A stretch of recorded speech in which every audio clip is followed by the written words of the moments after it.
À la une de ce journal, la CENI, toujours au plus près des partis politiques pour un processus électoral sûr et inclusif. Son président a fait un état des lieux du processus à ce jour. Et vous suivrez un dossier de la rédaction. Que retenir des allocutions des chefs d'État au terme de la 77e Assemblée générale de l'ONU? Le monde tend-il vers une unipolarisation affirmée? Jean-David Kilolo s'est penché sur la question. Et en santé, en marge de Octobre Rose, le mois dédié à la lutte contre le cancer, les médecins congolais s'attellent déjà à la sensibilisation et affinent des stratégies de lutte. La maladie fait de plus en plus des victimes en Afrique subsaharienne. Bienvenue à vous tous et merci d'être avec nous sur Télé 50 à la une. Processus électoral, la CENI était en séance d'échange et de travail avec les partis politiques sur les avancées enregistrées dans le processus, notamment avec l'arrivée des kits électoraux. Des experts sont revenus sur la loi électorale et l'autre question qui a fait polémique, la cartographie. Nous sommes dans la salle de spectacle du Palais du Peuple. Ici, il s'agit d'un cadre de concertation entre la CENI et les partis politiques. Vu qu'on va sortir le calendrier, ça sera quand nous aurons beaucoup plus d'assurance par rapport à des facteurs que nous ne contrôlons pas. Le bureau de Denis Kadimaki a initié une série d'échanges sur les innovations de la nouvelle loi électorale pour une participation inclusive, mais un accent particulier sur la question de la cartographie, puis la sensibilisation à l'enrôlement, des points essentiels qui n'ont pas laissé indifférents les participants. Nous avons salué cette démarche du président de la CENI ainsi que des exposés des experts de la CENI qui ont brillamment nous ont fait le point de ce qui a été fait en termes d'innovation de la loi électorale et des mesures d'application au niveau interne de la CENI. Des avancées, oui, dans la mesure où il y a transparence et évolution et l'esprit d'ouverture de la CENI dans cette démarche tout à fait républicaine.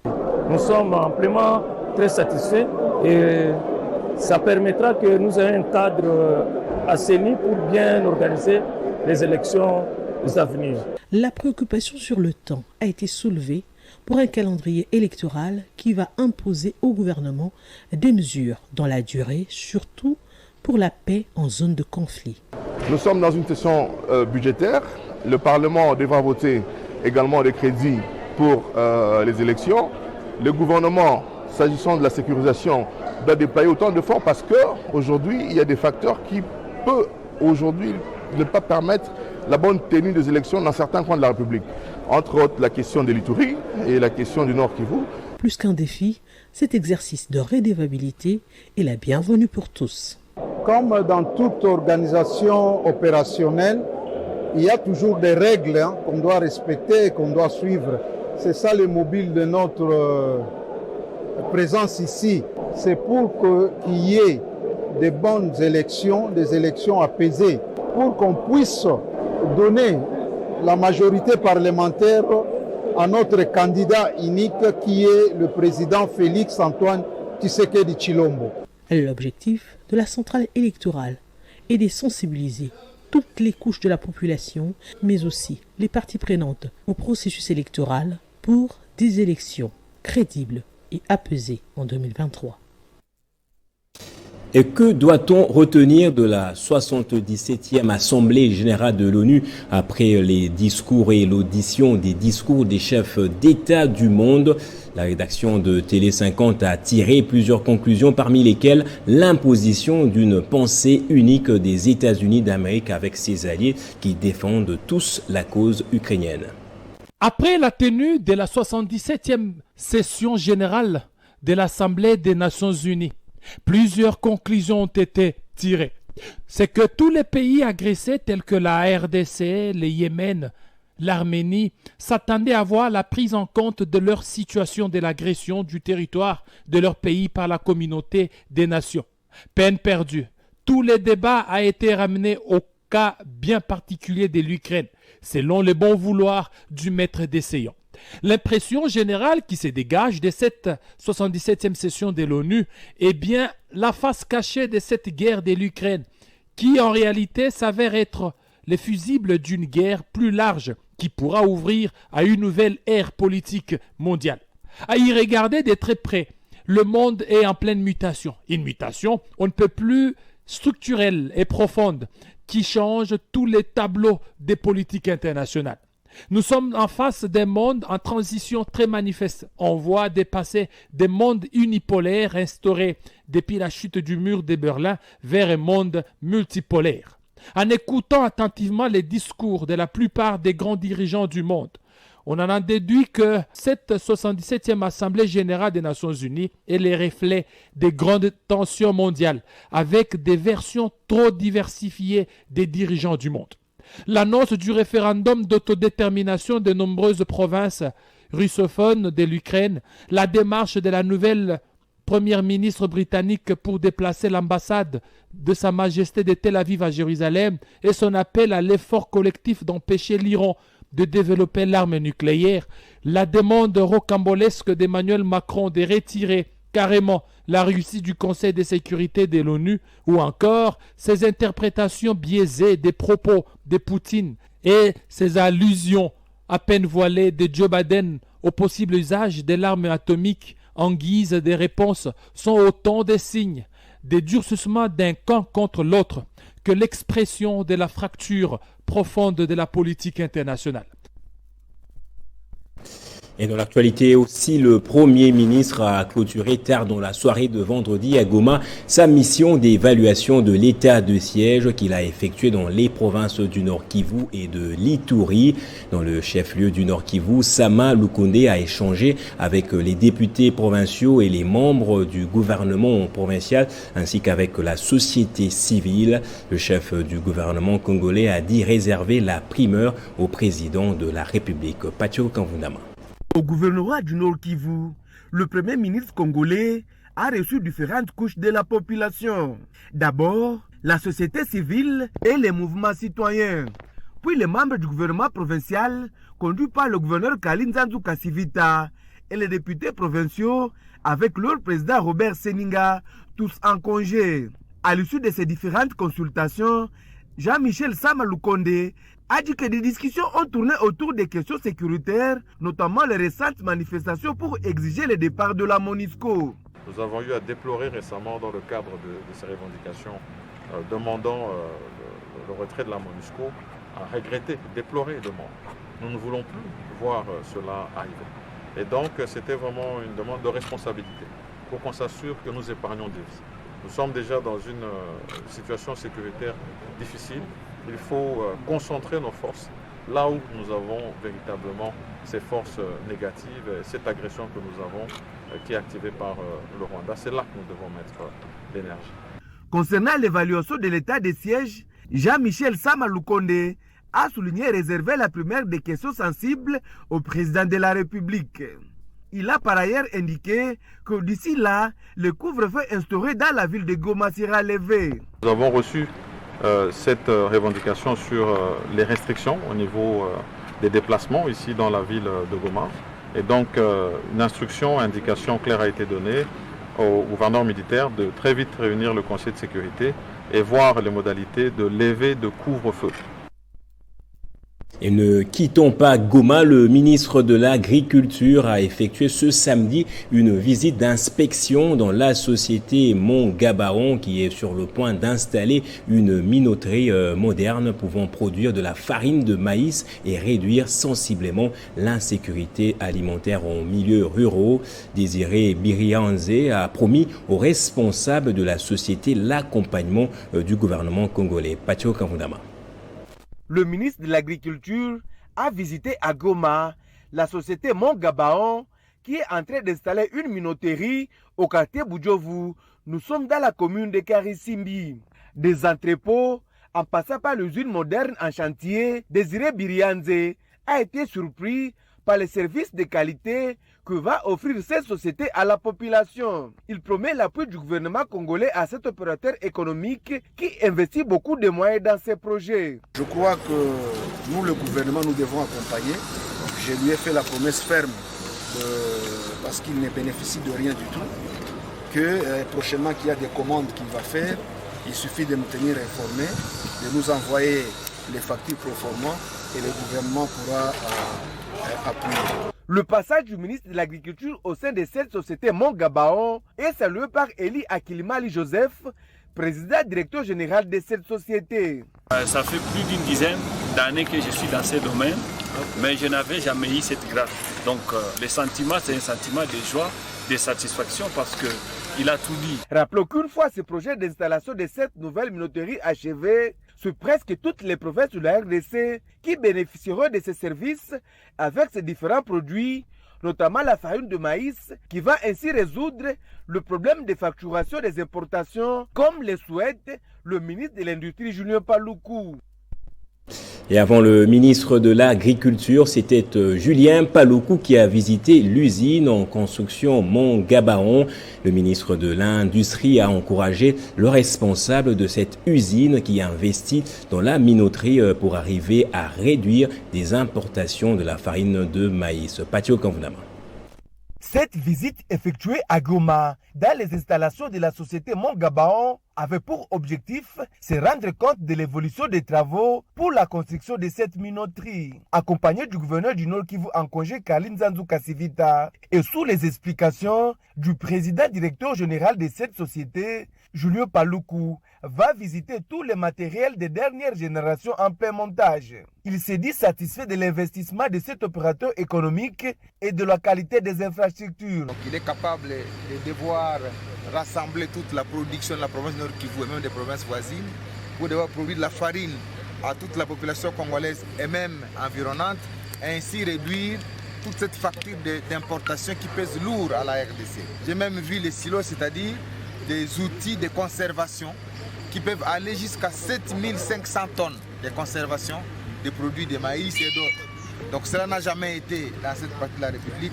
Je veux donc lancer un message à l'ensemble du peuple congolais que le chef de l'État tient à ce que le développement soit au cœur de tous les débats. Eli Akilimali Joseph, PDG de Mont-Gabaon, a salué le passage du ministre de l'Industrie dans sa société. Ce que nous attendons du ministre de l'Industrie, c'est l'allègement des taxes. Cette usine située au quartier Boujovu en commune de Karesimbi sera inaugurée sauf changement au mois de novembre prochain.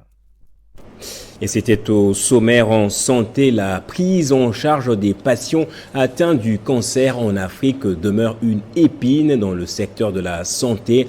En RDC, moins d'efforts sont investis justement pour la prise en charge des personnes souffrant de cette pathologie.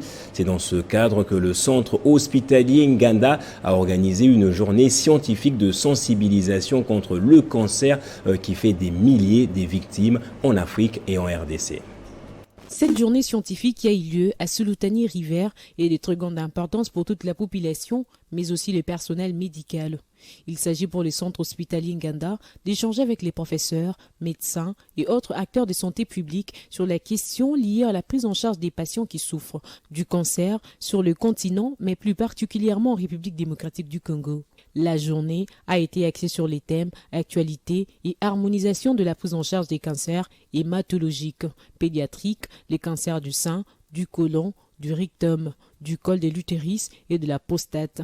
Le mois d'octobre étant consacré à la lutte contre les cancers, cette journée constitue un plaidoyer envers les décideurs pour mettre en place des stratégies nationales pour une meilleure prise en charge de cette maladie en République démocratique du Congo. Le mois d'octobre est destiné à la lutte contre le cancer du sein dans le monde.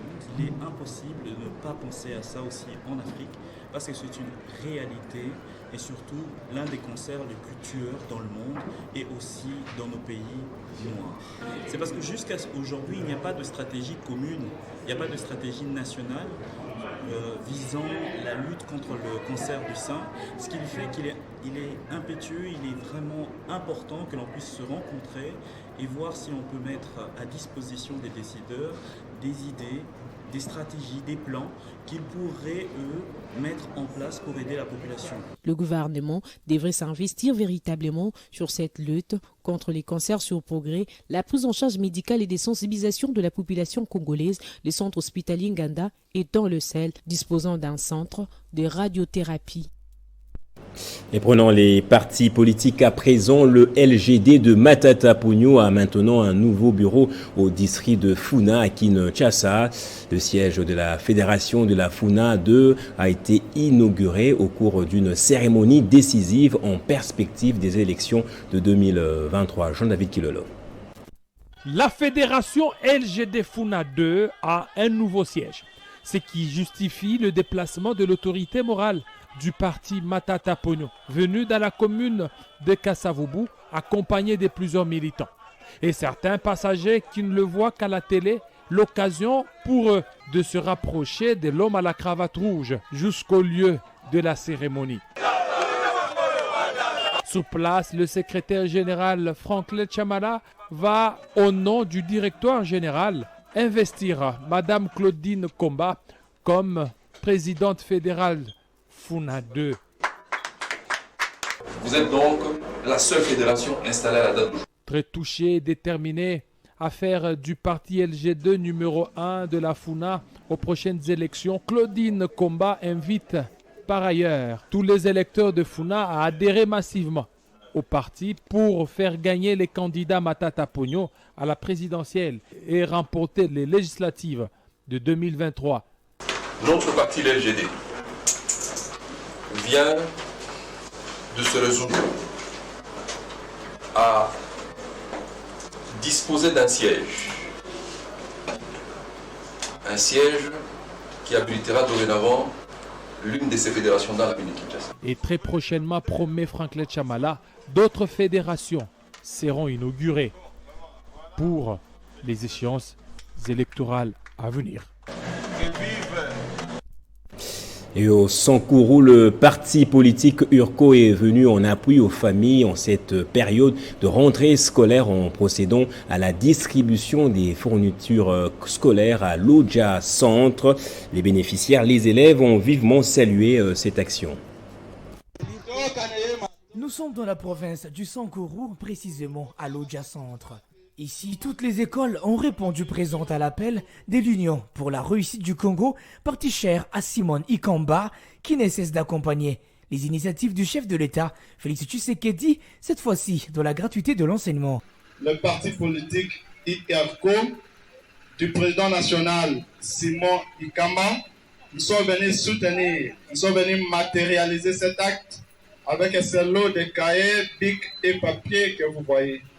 Nous pensons que tout au long de cet événement, c'est pour que le président de la République soit réélu en 2023. Ce sont les efforts que nous menons pour sa réélection.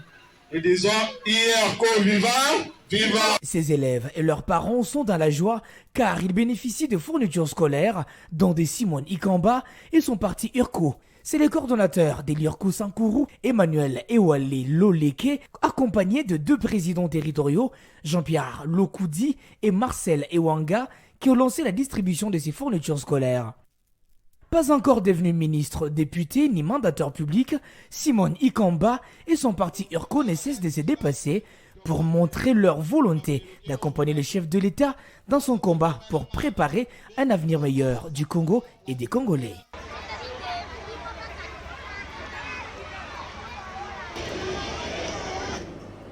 Et puis le directeur général de l'autorité de régulation de la sous-traitance, Kalej Kand, a procédé au lancement des travaux d'élaboration des guides sectoriels. Ces assises ont pour objectif de permettre des échanges approfondis avec les entreprises principales et sous-traitants, mais aussi de trouver des réponses aux questions qui se posent à l'occasion de la mise en œuvre de la loi sur la sous-traitance.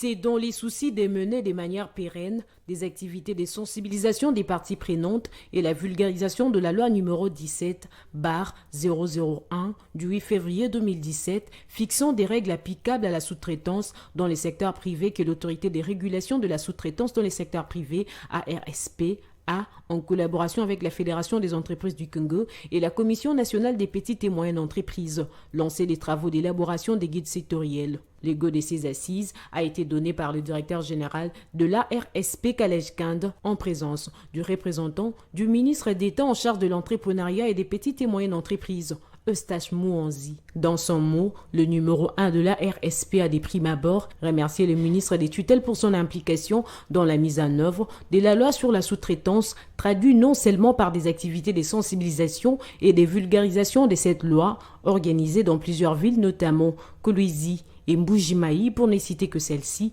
mais aussi dans la mise en place d'un cadre légal général relatif à l'entrepreneuriat, sans oublier son accompagnement quotidien dans l'accomplissement des missions régaliennes.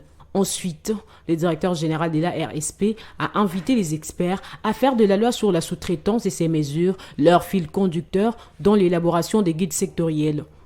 Il est donc important pour les experts conviés à ces travaux de veiller à ce que les principes fixés par la loi et ses mesures d'application puissent constituer leur fil conducteur dans l'élaboration des guides sectoriels des activités de sous-traitance dans le secteur privé.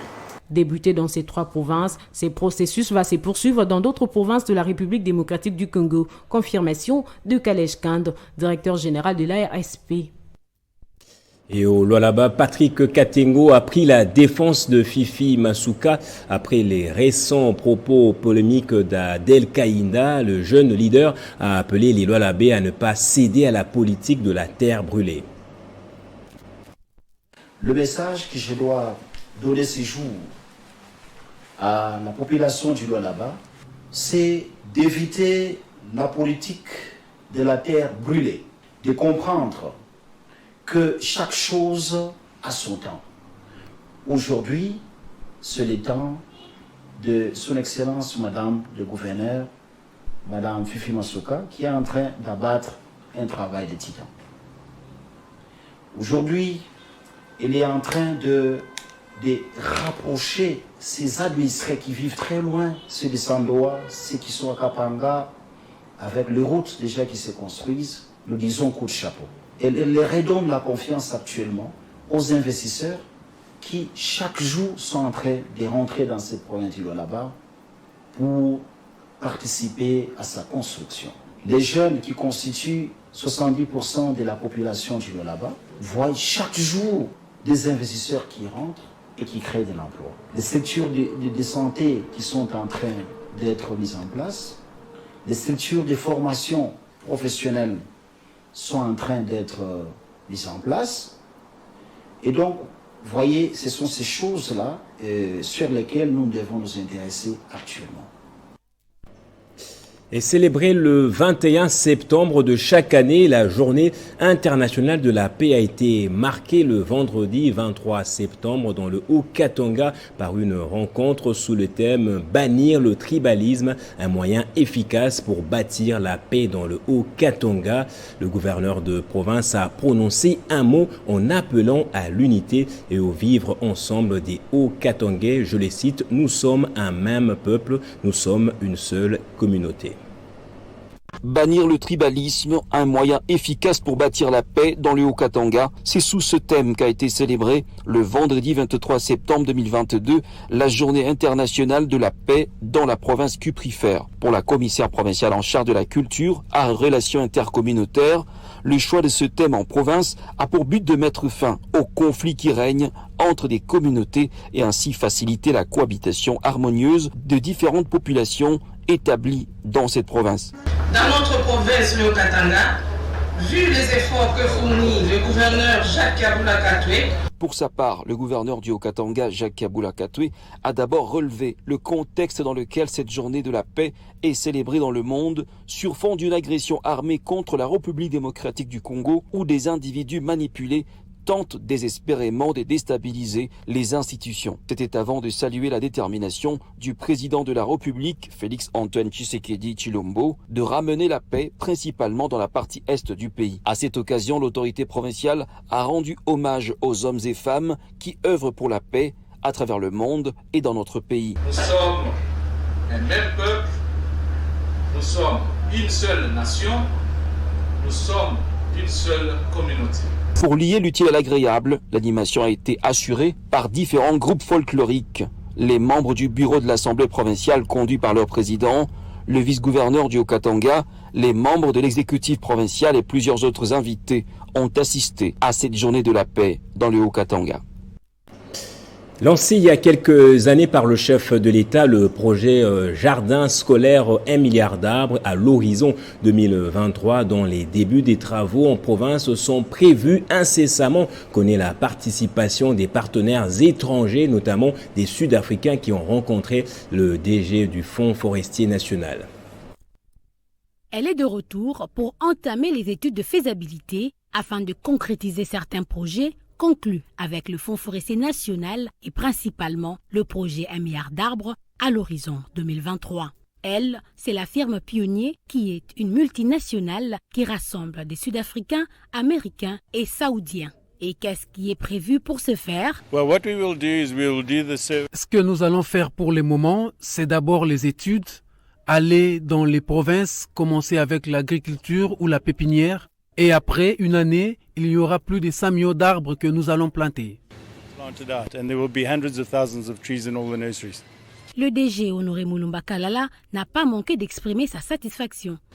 Content de voir que nous pouvons avoir des partenaires sérieux qui respectent leurs paroles. Ils ont promis au chef de l'État qu'ils reviendront pour ce programme des milliards d'arbres et autres programmes qu'ils ont, agriculture, énergie, routes, rails et consorts. Eh bien, nous sommes contents de les voir et ils vont descendre en province, dans les 5 provinces, Kasaï oriental, Kasaï central, Kasaï, Tanganyika et Sankoro, où ils vont faire ce travail. Par quelle province démarrer ces travaux? Vous savez, Kinshasa est très connu, tout le monde vient à Kinshasa, mais les provinces sont délaissées. Le chef de l'État a pensé qu'il fallait aller maintenant vers la population en province pour arranger les routes.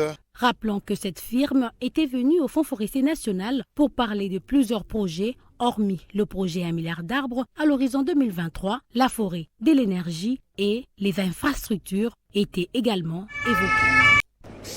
Et pour terminer, le député national Néron Mbungu a été décoré conservateur et serviteur de la paix par une ONG, l'ambassade panafricaine pour la paix et le développement. La cérémonie officielle s'est déroulée dans la salle polyvalente Dieu et Amour.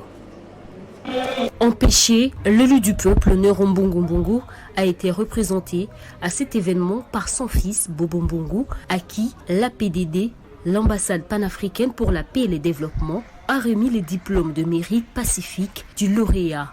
Pour le président de cette organisation non gouvernementale, révérend Josué Luzolo, Néron Mbungu vient ainsi d'être honoré en guise de reconnaissance pour ses nombreuses réalisations en faveur des Congolais en général et des Kino en particulier. Le geste que nous venons de poser tout à l'heure prouve combien nous sommes reconnaissants envers l'honorable Néron Mbungu qui a fait des œuvres. En réaction, le représentant personnel de Néron Mbungu a remercié cette ONG pour ce geste de reconnaissance. Bobo Mbungu en a profité pour demander à l'APDD et à la population quinoise de mener des actions de grande envergure sur le terrain afin d'éradiquer les phénomènes Kuluna qui gangrènent la société. L'acte de reconnaissance en faveur de son excellence Néron Mbungu. Nous n'avons pas accentué sur beaucoup de choses, que Dieu puisse encore le garder et lui donner encore plus de projets tels que les hôpitaux. Bobo Mbungu a aussi apposé sa signature dans les livres d'or de CTSBL. Cette cérémonie de décoration du député national Néron Mbungu a également été une opportunité pour l'ONG de lui demander d'ériger un centre hospitalier dans la contrée pour la population démunie de ce coin de la ville de Kinshasa. Et à suivre tout juste après ce journal, une page magazine sur le séjour de Marie-Olive Lembe Kabila à Boma dans le Congo central. Son ONG Initiative Plus a remis des kits scolaires à des centaines d'enfants. Place au rappel des titres à présent. La CENI, toujours au plus près des partis politiques pour un processus électoral sûr et inclusif. Son président a fait un état des lieux du processus à ce jour. Et vous avez suivi dans ce journal un dossier de la rédaction. Que retenir des allocutions des chefs d'État au terme de la 77e Assemblée générale de l'ONU? Le monde tend-il vers une unipolarisation affirmée? Jean-David Kilolo s'était penché sur la question. Et en santé, en marge de Octobre Rose, le mois dédié à la lutte contre le cancer, les médecins congolais s'attellent déjà à la sensibilisation et affinent des stratégies de lutte. La maladie fait de plus en plus des victimes en Afrique subsaharienne. Fin de ce journal, merci à vous tous de l'avoir suivi.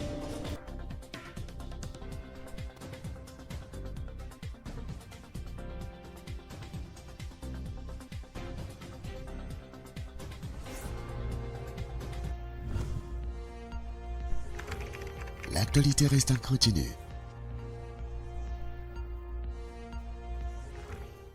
Sachet en main pour certains, cahier et stylo pour d'autres. C'est une image désolante qu'on ne verra plus dans l'Epetenda, dans la ville de Boma. Marie-Olive Limbe-Kabila vient à la tête d'une forte délégation de son ONG honorer son engagement pris lors de son passage dans cette école.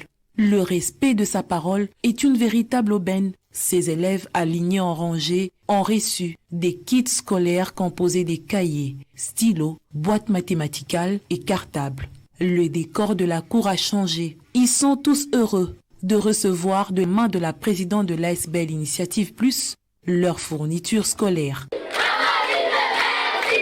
Ces enfants peuvent désormais aller à l'école en toute dignité. Marie-Olive Limbe-Kabila appelle les élèves à faire bon usage de leurs objets classiques et surtout à bien s'appliquer. À la date du 2 décembre 2021, j'étais venue vous rendre visite.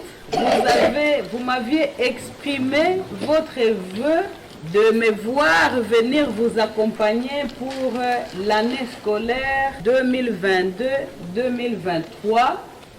Alors j'espère que vous n'allez pas me faire honte, que vous allez faire bon usage. Les enseignants ont aussi été honorés par cette visite de Marie-Olive Limbe-Kabila. Un kit et d'autres matériels didactiques leur ont été remis. L'année scolaire 2022-2023 augure un espoir dans cette école. Nous avons le signe honneur de venir auprès de votre haute autorité exprimer nos vifs remerciements à l'acte grandiose que vous venez de poser à nos élèves.